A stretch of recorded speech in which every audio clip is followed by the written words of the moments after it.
अस्सलाम वालेकुम friends, welcome back to Top Smarties drama serial तेरे जाने के बाद। अब तो फ़रहीन के पास कोई ऑप्शन ही नहीं रहा। समीर जैसे ही घर आया तो अशर के सामने कबूल कर लिया कि समीर से मोहब्बत करती है। पहले भी अयाज से शादी नहीं करना चाहती थी, लेकिन अम्मी ने ज़बरदस्ती कर दी। चलो खैर, देर आई दुरुस्त आए। अकल तो आई फ़रहीन को, हमाद की ज़िंदगी तबाह होने से बच गई। नहीं तो अगर हमाद से शादी करती तो हमाद से भी डिवोर्स ही ले लेती। आशर ने समीर को तो घर से बाहर निकाल दिया, मगर समीर ने जिस कदर अपने बाप की इंसल्ट करवाई तो बाप ने भी घर में नहीं रखा और कहा कि तुम यहाँ से चले जाओ, तुम जैसा बेटा तो हमें चाहिए ही नहीं, हमेशा तुम हमारी नाक कटवाते हो। अशर अपनी हरकतों पर शर्मिंदा है जो उसने सजल के साथ किया। बहुत बुरा बिहेव किया उसने सजल के साथ। हमाद ने इतनी रिक्वेस्ट की उससे, फिर भी सजल को लेने नहीं आया। उनका खाना बना हुआ पड़ा रहा और अशर अपने ही एटीट्यूड में रहा। अब उसे खुद पर गुस्सा आ रहा है कि ये उसने क्या किया। सज्जल बेचारी मैसेज कर कर के तंग आ गई, मगर अशर ने कोई जवाब नहीं दिया। इसलिए नहीं कि वो जवाब देना नहीं चाहता या सज्जल को लाना नहीं चाहता, बल्कि अब वो अपनी हरकत पर शर्मिंदा है।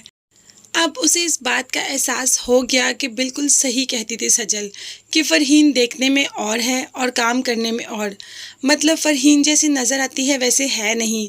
उसने अपने भाई को जो इतना बड़ा धोखा दे दिया। आई फ़रहीन फिर अपने भाई के पास। भाई जाने वाला है लेकिन सज्जल को लाने के लिए तैयार नहीं, सिर्फ शर्मिंदगी के बाइस। जैसे ही आई फ़रहीन तो भाई ने भी कमरे से बाहर निकाल दिया कि फ़रहीन आप यहाँ से चली जाओ, मुझे कोई बात ही नहीं करनी। उधर हमाद भी बहुत परेशान है कि हर बात उनकी मानी, फिर भी मेरी बहन को लेकर जाने के लिए तैयार नहीं। तो क्या कमी है मेरी बहन में?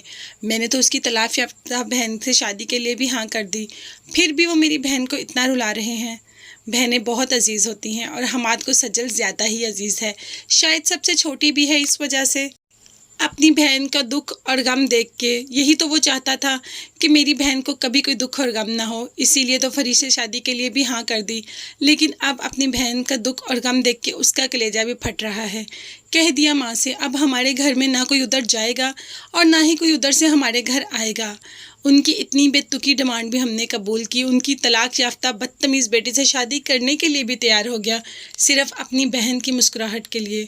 मगर इसके बावजूद भी मेरी बहन के आंखों में आंसू हैं, तो मुझे अशर और सजल का रिश्ता चाहिए ही नहीं। अब कोई वहाँ से नहीं आएगा और ना कोई जाएगा। मेरी बहन की दो रोटियाँ मेरे पर भारी नहीं। और सज्जल से भी कह दिया कि अब कभी अपनी ज़ुबान पर अशर का नाम मत लेके आना। अशर जो कि सज्जल को लाना चाहता है, वो जान चुका है कि उसकी माँ और बहन की ही चाल थी, मगर अब बाइसे शर्मिंदगी वो लाने को तैयार नहीं। और वैसे भी अशर जा रहा है, जाके तो वो सब कुछ ठीक कर ही लेगा, सज्जल को घर ले तो आएगा, मगर यहाँ पर माँ और फरी के तो खिलाफ ही रहेगा।